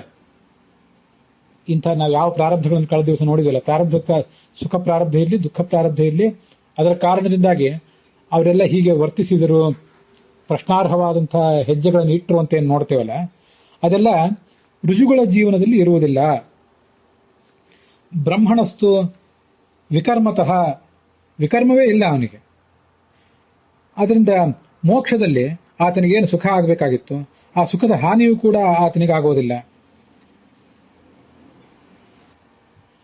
ದೇವಾನಾಮಪಿ ನ ಪ್ರಾಯಃ ಕ್ಲುಪ್ತಸ್ಯತು ಕಥಂಚನ ಪ್ರಾಪ್ತಃ ಸೋ ಭವೇತ್ ಕ್ವಾಪಿ ಕ್ವಾ ಮಹತಾತು ವಿಕರ್ಮಣ.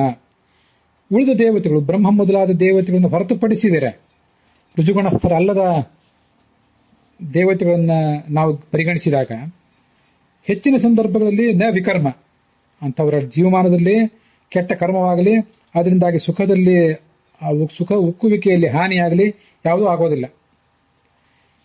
ಕ್ಲಿಪ್ತಸ್ಯ, ಏನು ಆನಂದ ಅವರಿಗೆ ಸ್ವಭಾವ ಸಿದ್ಧವಾಗಿದೆಯೋ, ಅವರ ಕಕ್ಷಾತಾರತಮ್ಯಕ್ಕೆ ಯಾವ ಆನಂದ ಸಿಗಬೇಕಾಗಿದೆಯೋ ಅದಕ್ಕೆ ಹಾನಿ ಯಾವತ್ತೂ ಕೂಡ ಇಲ್ಲ ಅಂತ ಅರ್ಥ.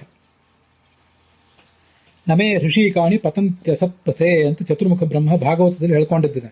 ಎಂದು ನನ್ನ ಇಂದ್ರಿಯಗಳು, ನನ್ನ 5 ಕರ್ಮೇಂದ್ರಿಯ, 5 ಜ್ಞಾನೇಂದ್ರಿಯ, ಮನಸ್ಸು, ಈಗ 11 ಇಂದ್ರಿಯಗಳು ಎಂದೂ ಕೂಡ ದುರ್ಮಾರ್ಗದಲ್ಲಿ ನಡೆಯುವುದಿಲ್ಲ ಅಂತ ಚತುರ್ಮುಖ ಬ್ರಹ್ಮ ಹೇಳಿದ ಮಾತಿದೆ. ಹಾಗಾದ್ರೆ ಉಳಿದ ದೇವತೆಗಳಿಗೆ ಏನಾದೀತು ಅಂತ ಅನ್ನೋದನ್ನ ಇಲ್ಲಿ ವರ್ಣನೆ ಮಾಡ್ತಾರೆ. ವಿಕರ್ಮ ಮಾಡಿದಾಗ ಅವರಿಗೆ ಸಿಗಬೇಕಾದಂಥ ದುಷ್ಟಕರ್ಮ, ವಿಕರ್ಮ ಅಂದ್ರೆ ದುಷ್ಟಕರ್ಮ, ದುಷ್ಟಕರ್ಮ ಮಾಡಿದಾಗ ಅವರಿಗೇನೊಂದು ಸುಖ ಸಿಗಬೇಕಾಗಿತ್ತು, ಆ ಸುಖದಲ್ಲಿ ಹಾನಿ ಆಗೋದಿಲ್ಲ, ಅದಕ್ಕೆಂದೂ ಚ್ಯುತಿ ಇಲ್ಲ. ಆದರೆ ಆ ವಿಕರ್ಮದಿಂದಾಗಿ ಅವರು ಕೆಲವು ಹಾನಿಗಳನ್ನು ಮಾಡಿಕೊಳ್ತಾರೆ, ಅನುಭವಿಸಬೇಕಾಗ್ತದೆ. ಅದೇನು? ಯೋಗ್ಯತೆಯನ್ನು ಮೀರಿ ಮಾಡಿದಂತಹ ಒಂದು ಕರ್ಮ ಇದೆಯಲ್ಲ, ಆ ಕರ್ಮದಿಂದ ಪ್ರಾಪ್ತವಾದಂತಹ ಆನಂದಕ್ಕೆ ಮಾತ್ರ ಹಾನಿ. ಪ್ರತಿಯೊಬ್ಬ ಸಾಧಕನೂ ಕೂಡ, ಸಾಮಾನ್ಯ ಸಾಧಕ ಇಲ್ಲಿ ಮನುಷ್ಯೋತ್ತಮ, ಚಕ್ರವರ್ತಿಗಳು, ಋಷಿಗಳು, ದೇವತೆಗಳು ಇಂಥದವರು ಯಾರೇ ಇರಲಿ, ಯೋಗ್ಯತೆಗೆ ಮೀರಿದಂತಹ ಕರ್ಮವನ್ನು ಏನಾದರೂ ಮಾಡಿಬಿಟ್ರೆ ಅದರಿಂದ ಹೆಚ್ಚಿನ ಆನಂದ ಬರಬೇಕಾದ ಸಾಧ್ಯತೆ ಉಂಟಾಗ್ತದೆ. ಯಾಕಂದ್ರೆ ಯಾವತ್ತೂ ಕಾರಣ ಇದ್ಮೇಲೆ ಕಾರ್ಯ ಇರಲೇಬೇಕು. ಕಾರಣ ಇಲ್ಲದೇ ಇದ್ರೆ ಕಾರ್ಯ ಇರೋದಿಲ್ಲ. ಯೋಗ್ಯತೆಗೆ ಮೀರಿ ಪುಣ್ಯ ಸಂಪಾದನೆ ಮಾಡಿದ್ದಾರೆ ಅಂತ ಆದ್ರೆ ಆವಾಗ ಅವರಿಗೆ ಆನಂದ, ಹೆಚ್ಚಿನ ಆನಂದ ನಾಳೆ ಮುಕ್ತಿಯಲ್ಲಿ ಬರಬೇಕಾದಿತ್ತು. ಅದನ್ನು ಭಗವಂತ ಕೊಡಬೇಕಾಗ್ತದೆ, ಯಾಕಂದ್ರೆ ಕಾರಣ ಇದೆ. ಆದರೆ ಆ ಸಂದರ್ಭದಲ್ಲಿ ಅವರು ಯಾವುದೋ ಒಂದು ಇಂಥ ಅಚಾತುರ್ಯವನ್ನ ಮಾಡಿ ಆ ಹೆಚ್ಚಿನ ಸುಖವನ್ನು ಪಡ್ಕೊಳ್ಳುವುದನ್ನು ಕಳ್ಕೋತಾರೆ.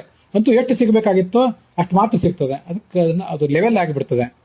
ಅದಕ್ಕಾಗಿ ಭಗವಂತನನ್ನ ಏಧಮಾನ ದ್ವಿಟ್ ಅಂತ ವರ್ಣನೆ ಮಾಡ್ತಾರೆ. ಏಧಮಾನ ದ್ವಿಡು ಭಯಸ್ಯ ರಾಜ ಅಂತ ವೇದ ಮಂತ್ರ ಕೂಡ ಅದನ್ನ ವರ್ಣನೆ ಮಾಡಿದೆ. ನಿಮ್ಮ ಯೋಗ್ಯತೆಗಿಂತ ಹೆಚ್ಚಿನ ಸಾಧನೆಯಿಂದ ಒಂದು ಹೆಜ್ಜೆ ನೀವು ಮೇಲಿಟ್ರೆ ಭಗವಂತ ಅಲ್ಲಿಯೇ ಅವ್ರನ್ನ ಕೆಳಗೆ ಅದುಮುತ್ತಾನೆ. ಹಾಗಾದ್ರೆ ಒಬ್ಬ ಸಾಧಕ ತನ್ನ ಯೋಗ್ಯತೆಗೆ ಮೀರಿದಂತಹ ಪುಣ್ಯವನ್ನೇನಾದ್ರೂ ಮಾಡಿಬಿಟ್ರೆ ಅವನು ಹೆಚ್ಚಿನ ಸುಖವನ್ನ ತನ್ನ ಕಕ್ಷಾ ತಾರತಮ್ಯಕ್ಕೆ ತನಗೆ ಉಚಿತವಾದ ಆನಂದಕ್ಕಿಂತ ಹೆಚ್ಚಿನ ಆನಂದವನ್ನು ಅನುಭವಿಸಬೇಕಾದ ಪ್ರಸಂಗ ಬರ್ತದೆ. ಆದರೆ ಅದು ಉಚಿತ ಅಲ್ಲ, ಕಕ್ಷಾ ತಾರತಮ್ಯಕ್ಕೆಂದು ಭಂಗ ಬರಬಾರದು. ಆ ಕಾರಣದಿಂದ ಹೆಚ್ಚಿನ ಆನಂದವನ್ನು ಅನುಭವಿಸುವಂತಹ ಒಂದು ಪ್ರಸಕ್ತಿ, ಸಾಧ್ಯತೆ ಏನು ಬಂದಿದೆ ಅದು ಆತ ಮಾಡಿದ ಅಚಾತುರ್ಯದಿಂದಾಗಿ, ಆತ ಮಾಡಿದಂತಹ ವಿಕರ್ಮದಿಂದಾಗಿ ನಷ್ಟ ಆಗಿಬಿಡ್ತದೆ ಅಂತ ಬಂದಿದೆಯಲ್ಲ. ಅದಕ್ಕೆ ಒಂದು ಪ್ರಮಾಣವನ್ನ ನ್ಯಾಯ ವಿವರಣ ಅನ್ನೋ ಗ್ರಂಥದಲ್ಲಿ, ಅನುವ್ಯಾಖ್ಯಾನ ನ್ಯಾಯ ವಿವರಣ, ಅನುವ್ಯಾಖ್ಯಾನ ಗ್ರಂಥಕ್ಕೆ ಪೂರಕವಾದಂತಹ ಒಂದು ಗ್ರಂಥ ಅದು, ಆಚಾರ್ಯರ ಗ್ರಂಥ. ಅದರಲ್ಲಿ ಯಾವದ ಅಧಿಕರಣ ಅಂತ 3ನೇ ಅಧ್ಯಾಯ 3ನೇ ಪಾದದ 19ನೇ ಶ್ಲೋಕ, ಅಲ್ಲಿ ಈ ಸಂಗತಿಯನ್ನು ಹೇಳ್ತಾರೆ ಆಚಾರ್ಯ. ಸಾಧಕರು ಯಾವತ್ತೂ ಕೂಡ ಭ್ರಾಂತಿ ಪಡಬಾರದು. ನಾವು ಹೆಚ್ಚು ಪ್ರಯತ್ನ ಮಾಡ್ತೇವೆ, ಪ್ರಯತ್ನ ಮಾಡುವುದು ನಮ್ಮ ಕೈಯಲ್ಲಿದೆ. ಹೆಚ್ಚಿನ ಆನಂದವನ್ನ, ಹೆಚ್ಚಿನ ಫಲವನ್ನು ಪಡೆಯುವುದು ನಮ್ಮ ಕೈಯಲ್ಲಿದೆ. ಆದ್ರಿಂದ ನಮ್ಮ ಪ್ರಯತ್ನಕ್ಕೆ ಅನುಗುಣವಾಗಿ ನಮಗೆ ಫಲ ಸಿಗ್ತದೆ, ಹೆಚ್ಚು ಹೆಚ್ಚು ಪ್ರಯತ್ನ ಮಾಡೋಣ ಅಂತ ಯಾರು ಆಲೋಚನೆ ಮಾಡುವಂತಿಲ್ಲ. ಯಾಕೆಂದ್ರೆ ಅಧಿಕಾರ ಅನುಸಾರಿತ್ವ ಪ್ರಯತ್ನಸ್ಯ, ನಾವು ಏನು ಅಧಿಕಾರವನ್ನು ಪಡ್ಕೊಂಡಿದ್ದೇವೋ ಅಷ್ಟೇ ಪ್ರಯತ್ನವೇ ನಮ್ಮ ಕೈಯಿಂದ ಆಗ್ತದೆ ಹೊರತು ಅದಕ್ಕಿಂತ ಹೆಚ್ಚಿನ ಪ್ರಯತ್ನ ನಮ್ಮ ಕೈಯಿಂದ ಆಗುವುದೇ ಇಲ್ಲ. ಕಥಂಚಿದ ಅಧಿಕ ಯತ್ನೆ, ಯಾವತ್ತಾದರೂ ಅಧಿಕವಾದ ಪ್ರಯತ್ನವನ್ನೇನಾದರೂ ಮಾಡಿಬಿಟ್ರೆ ತತ್ ಸಾಧನಾದಿ ವಸ್ತುವಿನ ದೂಷಣ ಪ್ರಾಪ್ತೇ, ಅಂಥ ಅತಿರೇಕದ ಪ್ರಯತ್ನಗಳನ್ನು ನಾವು ಮಾಡಿದರೆ ಆಗ ನಮ್ಮ ಜೀವನದಲ್ಲಿ, ನಮ್ಮ ಸುತ್ತಮುತ್ತಲಿರುವಂತಹ ಪರಿಕರಗಳಲ್ಲಿ, ಸಾಧನಾದಿ ವಸ್ತುವನಾಮ ಅಂತ ಹೇಳಿದ್ದಾರೆ, ನಮ್ಮ ಸುತ್ತಮುತ್ತಲಿರುವಂತಹ ಸಾಧನಗಳಲ್ಲಿ ಒಂದೇನಾದ್ರೂ ದೋಷ ಬಂದು ಹೊರಗೆ ಬಿಡ್ತದೆ. ಸ್ವಾಧಿಕಾರಾಧಿಕೋ ಯತ್ನ ಪ್ರಾಯಶೋ ನೋಪಬದ್ಧತೆ, ಕಥಂಚಿತ್ ಅಧಿಕೇ ಯತ್ನೆ ದೋಷ ಕಶ್ಚಿತ್ ಸಮಾಪತೆ ಇತಿ ವಚನಾಚ್ಚ. ಇದು ಬಹಳ ಮಹತ್ವದ ಒಂದು ಪ್ರಮಾಣ. ತನ್ನ ಅಧಿಕಾರಕ್ಕಿಂತ ಹೆಚ್ಚಿನ ಪ್ರಯತ್ನ ಯಾವ ಸಾಧಕನಿಂದಲೂ ಎಂದೂ ನಡೆಯೋದಿಲ್ಲ. ಕಥಂಚಿತ್ ಅಧಿಕೇ ಯತ್ನೆ, ಒಂದು ವೇಳೆ ಹೆಚ್ಚಿನ ಪ್ರಯತ್ನವನ್ನೇನಾದರೂ ಆತ ಮಾಡಿದರೆ ಆಗ ಯಾವುದಾದ್ರೂ ದೋಷ ಸಂಭವಿಸಿ ಬಿಡ್ತದೆ. ಒಂದು ದೋಷ ಸಂಭವಿಸಿ ಏನಾದರೂ ತಪ್ಪು ಮಾಡಿ ಆ ಹೆಚ್ಚು ಮಾಡಿದ್ದನ್ನು ಕಳ್ಕೊಂಡು ಬಿಡ್ತಾನೆ. ಇಂದ್ರನ ಪದವಿಯಲ್ಲಿ ಕೂತ್ಕೊಂಡವರಿಗೆ ಮಾತ್ರ 100 ಅಶ್ವಮೇಧವನ್ನು ಮಾಡುವಂತಹ ಯೋಗ್ಯತೆ ಇರ್ತದೆ. ಆ ಯೋಗ್ಯತೆ ಇಲ್ಲದೇ ಇದ್ದಂಥವರು ಯೋಗ್ಯತೆಗೆ ಮೀರಿ 100 ಅಶ್ವಮೇಧಾದಿಗಳನ್ನು ಏನಾದರೂ ಮಾಡಬೇಕು ಅಂತ ಪ್ರಯತ್ನ ಪಟ್ಟಿದ್ರೆ, ಪೃಥು ಮಹಾರಾಜ ಮೊದಲಾದವರು ಪ್ರಯತ್ನ ಪಟ್ಟರಲ್ಲ, ಆಗ ಆ ಪೃಥು ಮಹಾರಾಜನ ಯಜ್ಞಕ್ಕೆ ಸಾಧನವಾದಂತಹ ಕುದುರೆ ಅದನ್ನು ಕದ್ಕೊಂಡು ಹೋಗಿಬಿಟ್ಟ ಇಂದ್ರ. ಇಂಥವೆಲ್ಲ ನಡೆದವಲ್ಲ. ಅದು ಯಾಕೆ ನಡೆದವು? ಸಾಧನ ವಸ್ತುಗಳು, ಸಾಧನ ಸಲಕರಣೆಗಳಿಗೆ ಏನಾದರೂ ಭಂಗ ಬರ್ತದೆ ಅಂತ ಅದರ ತಾತ್ಪರ್ಯ. ಅದನ್ನು ಇಂದ್ರನೇ ಮಾಡ್ತಾನೆ. ಇಂದ್ರನೇ ಯಾಕೆ ಮಾಡ್ತಾನೆ ಅಂದ್ರೆ, ಎಲ್ಲಾ ನಮ್ಮಂತಹ ಸಾಮಾನ್ಯ ಮನುಷ್ಯರು, ಪೃಥ್ವಿನಂತ ದೊಡ್ಡವರು, ಎಲ್ಲರ ಕಡೆಯಿಂದಲೂ ಕಾರ್ಯ ಮಾಡಿಸಬೇಕಾದವನು ಇಂದ್ರನೇ. ಶಕ್ರೋ ಯಜ್ಞಾದಿ ಕರ್ಮಣಿ, ಯಜ್ಞಾದಿ ಕರ್ಮಗಳನ್ನು ಮಾಡಿಸುವಂತಹ ಜವಾಬ್ದಾರಿ ಇದೆ ಇಂದ್ರನಿಗೆ. ಆತ ಮನೋಭಿಮಾನಿ, ಸ್ಥೂಲ ಮನಸ್ಸಿನ ಅಭಿಮಾನಿಯಾಗಿದ್ದಾನೆ, ಕೈಯ ಅಭಿಮಾನಿಯಾಗಿದ್ದಾನೆ. ಆದ್ರಿಂದ ಅವನು ಈ ಎಲ್ಲಾ ಕಾರ್ಯಗಳನ್ನು ಮಾಡಿಸ್ತಾನೆ. ಪೃಥ್ವಿನ ಕಡೆಯಿಂದನೂ ಮಾಡಿಸ್ತಾನೆ, ಪೃಥ್ವಿಗೆ ಏನಾಗಬಾರದೋ ಅದನ್ನು ಕಳೀತಾನೆ, ಹೆಚ್ಚಿನದನ್ನು ಕಳೀತಾನೆ. ಅದಕ್ಕೆ ಬೇಕಾದಂತಹ ಒಂದು ಪಾತ್ರವನ್ನ ಭಗವಂತ ಹೇಳಿದಂತೆ ಇಂದ್ರ ನಡೆಸ್ತಾನೆ ಅಂತ ಅದರ ಅರ್ಥ. ಆದ್ರಿಂದಲೇ ಇಂಥ ಕೆಲವು ಅತಿರೇಕದ ಪ್ರಯತ್ನಗಳು ನಮ್ಮಿಂದ ಯಾರಾದ್ರಿಂದ ಆದಾಗ, ಅದು ಇಂದ್ರನಿಂದ ಇರಬಹುದು, ವರುಣನಿಂದ ಇರಬಹುದು, ಮತ್ತಾರಿಂದ ಇರಬಹುದು, ಅಂತ ಸಂದರ್ಭದಲ್ಲಿ ಏನಾದರೂ ಒಂದು ದೋಷ ನಡೆದು ಹೋಗ್ತದೆ.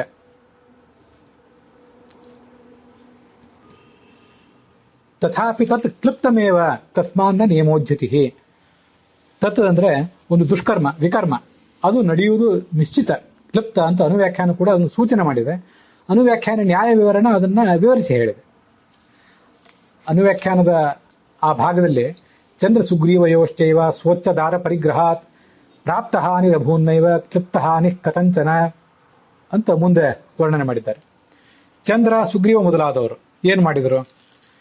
ಚಂದ್ರ ಬೃಹಸ್ಪತಿಯ ಪತ್ನಿಯಾದಂತಹ ತಾರೆಯನ್ನ ಸ್ವೀಕರಿಸಿಬಿಟ್ಟ. ಸುಗ್ರೀವ ಮೂಲ ರೂಪದಲ್ಲಿ ಸೂರ್ಯ, ಇಂದ್ರನ ಅವತಾರಿಯಾದಂಥ ಇಂದ್ರ ಸೂರ್ಯನಿಗಿಂತ ದೊಡ್ಡವನು. ಆ ಇಂದ್ರನ ಅವತಾರಿಯಾದ ವಾಲಿಯ ಪತ್ನಿಯಾದಂತಹ ತಾರೆಯನ್ನ ಇವನು ಸ್ವೀಕರಿಸಿಬಿಟ್ಟ. ಇದರಿಂದ ಅವರಿಬ್ಬರಿಗೆ ಏನಾಯ್ತು ಅದನ್ನು ಇಲ್ಲಿ ಅನುವ್ಯಾಖ್ಯಾನದಲ್ಲಿ ವರ್ಣನೆ ಮಾಡ್ತಾರೆ. ಸ್ವಚ್ಛ ದಾರ ಪರಿಗ್ರಹಾತ್, ತಮಗಿಂತ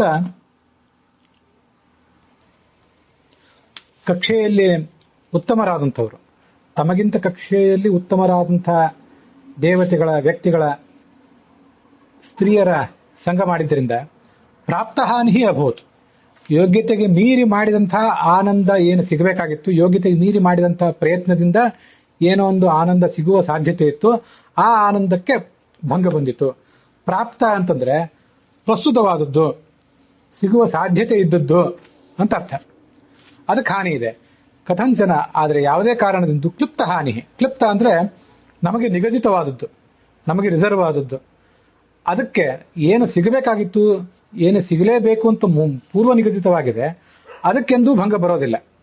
ಆದರೆ ಹೆಚ್ಚಿಂದೇನು ಸಿಗುವುದಿತ್ತು ಆ ಸಿಗುವುದು ಮಾತ್ರ ತಪ್ಪಿ ಹೋಗಿದೆ. ಇದೆಲ್ಲವೂ ಆ ಚಂದ್ರ ರಾಜಸೂಯಾಗ ಮಾಡಿ ದೊಡ್ಡ ಪುಣ್ಯ ಕಾರ್ಯವನ್ನು ಮಾಡಿದ. ಆಗ ಅದರಿಂದ ಏನೊಂದು ಪುಣ್ಯ ಇತ್ಯಾದಿ ಬಂದಿತ್ತು, ಆ ಪುಣ್ಯ ಅಂತ ಕ್ಷೀಣ ಆಗ್ಲಿಕ್ಕಾಗಿ ಇಂಥ ವ್ಯವಸ್ಥೆ ಆಯಿತು ಅಂತ ತಿಳ್ಕೊಳ್ಬೇಕು. ಆದ್ರೆ ತಾರೆ ಏನ್ ಮಾಡಿದ್ಲು ಅದು ಅಲ್ಲಿ ಗೊತ್ತಾಗೋದಿಲ್ಲ. ಎಲ್ಲಾ ಸಂಗತಿಗಳನ್ನು ಶಾಸ್ತ್ರ ಹೇಳುವುದಿಲ್ಲ, ಕೆಲವು ಸಂಗತಿಗಳನ್ನು ಹೇಳಿದೆ. ಆದರೆ ತಾರೆಯ ಜೀವನದಲ್ಲಿಯೂ ಕೂಡ ಅಂಥದ್ದೇನಾದ್ರೂ ನಡೆದಿರಬೇಕು ಅಂತ ನಮಗೆ ಕಂಡು ಬರ್ತದೆ. ಹರಿವಂಶ ಪರ್ವದ 25ನೇ ಅಧ್ಯಾಯ ವರ್ಣಿಸುವಂತೆ ಆ ಚಂದ್ರ ರಾಜಸೂಯಾಗ ಮಾಡಿದ ವರ್ಣನೆ ಇದೆ. ಸಮಾಜಹ್ರೇ ರಾಜಸೂಯಂ ಸಹಸ್ರ ಶತದಕ್ಷಿಣಂ ತಸ್ಯ ತತ್ ಪ್ರಾಪ್ಯ ದುಷ್ಪ್ರಾಪ್ಯಂ ಐಶ್ವರ್ಯಂ ಮುನಿ ಸತ್ಕೃತಂ ವಿಭಭ್ರಾಮ ಮತಿಸ್ತಾತ ವಿನಯ ಆದನಯ ಆಹತ. ಈ ದೊಡ್ಡ ಯಜ್ಞವನ್ನು ಮಾಡಿದ. ಆಗ ಋಷಿಮುನಿಗಳೆಲ್ಲ ಆತನನ್ನ ಸತ್ಕರಿಸಿದರು. ಆಗ ಆತನ ಮತಿ ಭ್ರಾಂತವಾಯಿತು ಅಂತ ಹರಿವಂಶದಲ್ಲೇ ಚಂದ್ರನ ಕುರಿತಾದಂತಹ ವರ್ಣನೆ ಕೇಳಿ ಬರ್ತದೆ. ಹೀಗೆ ಇದೆಲ್ಲವೂ ಕೂಡ ಯೋಗ್ಯತೆಗೆ ಮೀರಿದಂತಹ ಒಂದು ಪುಣ್ಯವನ್ನು ಮಾಡಿದ್ದು, ಆಗ ಬೃಹಸ್ಪತಿಯ ಪತ್ನಿ ಅಂತ ತಾರೆಯನ್ನು ಅವನು ಪರಿಗ್ರಹ ಮಾಡಿದ್ದು, ಇದೆಲ್ಲ ಕಂಡು ಬರ್ತದೆ. ಆದರೆ ನಾನು ಈಗಾಗಲೇ ಹೇಳಿದಂತೆ ತಾರೆಯ ಪ್ರಾರಬ್ಧ ಕರ್ಮ ಅಲ್ಲಿ ಏನಿತ್ತು ಅಂತನ್ನುವುದು ಕಾಣಿಸುವುದಿಲ್ಲ. ತಾರೆ, ಭದ್ರೆ, ಮತ್ತಾರೇ ಸ್ತ್ರೀಯರಿರಲಿ, ಅಹಲ್ಯೆ ಇರಲಿ, ಅವರ ಜೀವಮಾನದಲ್ಲಿ ಅಂಥ ಒಳಗಾಗುವಂಥ ಪ್ರಸಂಗ, ಅಥವಾ ಕೆಲವು ಬಾರಿ ಅವರೇ ತಾವೇ ಸ್ವೇಚ್ಛೆಯಿಂದ ಇಂಥದನ್ನು ಮಾಡುವಂಥ ಪ್ರಸಂಗ, ಇವೆಲ್ಲ ಯಾಕೆ ಬರ್ತವೆ? ಪ್ರತಿಯೊಂದಕ್ಕೂ ಒಂದು ಪ್ರಾರಬ್ಧ ಕರ್ಮ ಇದ್ದೇ ಇದೆ. ದೇವತೆಗಳಿಗೂ ಪ್ರಾರಬ್ಧ ಕರ್ಮ ಇದ್ದೇ ಇದೆ ಅಂತನ್ನುವುದನ್ನ ಪ್ರಾರಬ್ಧ ಕರ್ಮಣೇವೇಶಾಂ ಕ್ಲಿಪ್ತ ದುಃಖಸ್ಯ ಸೂಚಕಂ ಅಂತ ಭಾಗವತ ತಾತ್ಪರ್ಯದ 6ನೇ ಅಧ್ಯಾಯ 6ನೇ ಸ್ಕಂದದಲ್ಲಿ ಅದನ್ನ ಸ್ಪಷ್ಟಪಡಿಸಿದ್ದಾರೆ.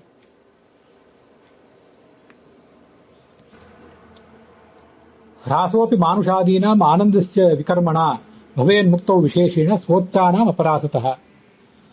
ಇದು ದೇವತೆಗಳ ಉದಾಹರಣೆ ಹೇಳಿದರು, ಚಂದ್ರ ಮೊದಲಾದವರದು. ಮನುಷ್ಯರಿಗೆ ವಿಕರ್ಮ ಮಾಡಿದಾಗ, ವಿಕರ್ಮ ಅಂದ್ರೆ ನಿಷಿದ್ಧ ಕರ್ಮ ಮಾಡಿದಾಗ, ಹ್ರಾಸೋಪಿ ಆನಂದಸ್ಯ, ಮುಕ್ತಿಯಲ್ಲಿ ಏನು ಅವರಿಗೆ ಆನಂದ ಸಿಗಬೇಕಾಗಿತ್ತು, ನಿರ್ದಿಷ್ಟವಾದದ್ದು ಅವರಿಗೆ ರಿಸರ್ವ್ ಆಗಿದ್ದ ಆನಂದ ಏನಿದೆ ಅದರಲ್ಲಿಯೇ ಅನಭಿವ್ಯಕ್ತಿ, ಹ್ರಾಸ, ಅದು ವ್ಯಕ್ತ ಆಗದೇ ಇರುವಂತಹ, ಕಡಿತ ಆಗುವಂತಹ ಒಂದು ಸಾಧ್ಯತೆ ಇದೆ. ಅದರಲ್ಲಿಯೂ ತಮಗಿಂತ ಉತ್ತಮರಾದವರಿಗೆ ಮಾಡಿದಂತಹ ಅಪರಾಧದಿಂದ ಹೆಚ್ಚು ಹಾನಿ ಆಗ್ತದೆ. ಆ ಕಕ್ಷಾ ತಾರತಮ್ಯಕ್ಕೆ ಅನುಗುಣವಾಗಿ ಆಯಾ ಮನುಷ್ಯರಿಗೆ ಎಷ್ಟು ಆನಂದವನ್ನು ಅನುಭವಿಸುವ ಯೋಗ್ಯತೆ ಇತ್ತೋ ಅದೇ ಪೂರ್ಣವಾಗಿ ಕೈಗೆ ಸಿಗೋದಿಲ್ಲ. ಕೈಗೆ ಸಿಗುವುದಿಲ್ಲ ಅಂದರೆ ಅದು ಅಭಿವ್ಯಕ್ತ ಆಗೋದಿಲ್ಲ ಅಂತ ಅದರ ತಾತ್ಪರ್ಯ. ನಮ್ಮ ಒಳಗಿರುವಂತಹ ಸುಖಕ್ಕೆ ನಮ್ಮದೇ ಆದಂತಹ ಪ್ರಕೃತಿ ಇವೆಲ್ಲ ಬಂಧಕವಾಗಿರ್ತವೆ. ಮುಕ್ತಿಗೆ ಹೋದ ಮೇಲೆ ಆ ಪ್ರಕೃತಿಯ ಬಂಧನವನ್ನು ಮುಕ್ತ ಮೀರಿರ್ತಾನೆ. ಹಾಗಿದ್ರೂ ಕೂಡ ಇಷ್ಟು ಭಗವಂತನ ಇಚ್ಛಾ ಅನ್ನುವಂಥ ಆವರಣ ಯಾವತ್ತೂ ಇದ್ದೇ ಇರ್ತದೆ. ಆದ್ರಿಂದ ಭಗವಂತನ ಇಚ್ಛೆಯ ಅವನೊಂದು ದೈವಿ ವ್ಯವಸ್ಥೆಯ ಪ್ರತಿಬಂಧ ಅಲ್ಲಿರೋದ್ರಿಂದ ಪೂರ್ಣವಾದಂತಹ ಆನಂದ ಅವರಿಗೆ ಅಲ್ಲಿ ಸಿಗದೆ ಹೋಗಬಹುದು ಅಂತ ಅದರ ತಾತ್ಪರ್ಯ. ಅಶುಚಿತ್ವಾದಿಕಂ ತಸ್ಯ ನಭವೇದಿತ ತತ್ಫಲಂ ಅನ್ನೋ ವ್ಯಾಖ್ಯಾನ ಹೇಳ್ತದೆ. ಅಂಥ ಪಾಪಕರ್ಮವನ್ನು ಮಾಡಿದ್ರಿಂದ ಜ್ಞಾನಿಯಾದವನಿಗೆ ಅಪಾವಿತ್ರ್ಯ, ಮೈಲಿಗೆ ಇಂಥವೇನೂ ಬರೋದಿಲ್ಲ. ಆದರೆ ಆತೇನು ಆನಂದ ಅನುಭವಿಸಬೇಕಾಗಿದೆ, ಅದರಲ್ಲಿ ಮಾತ್ರ ಕೆಲವು ಸಮಸ್ಯೆಗಳನ್ನು ಆತ ಅನುಭವಿಸಬೇಕಾಗ್ತದೆ, ಎದುರಿಸಬೇಕಾಗ್ತದೆ ಅಂತ ತಾತ್ಪರ್ಯ.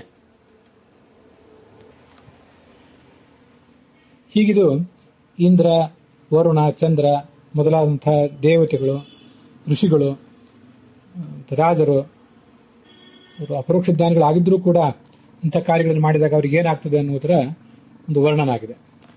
ಅದರ ಜೊತೆಗೆ ನಿನ್ನೆ ಮತ್ತು ಇವತ್ತು ನಾವಿದನ್ನು ಕುರಿತು ಮಾಡಿದಂಥ ಪೂರ್ಣವಾದ ಒಂದು ಅವಲೋಕನ ಇಲ್ಲಿಗೆ ಸಮಾಪ್ತವಾಗಿದೆ.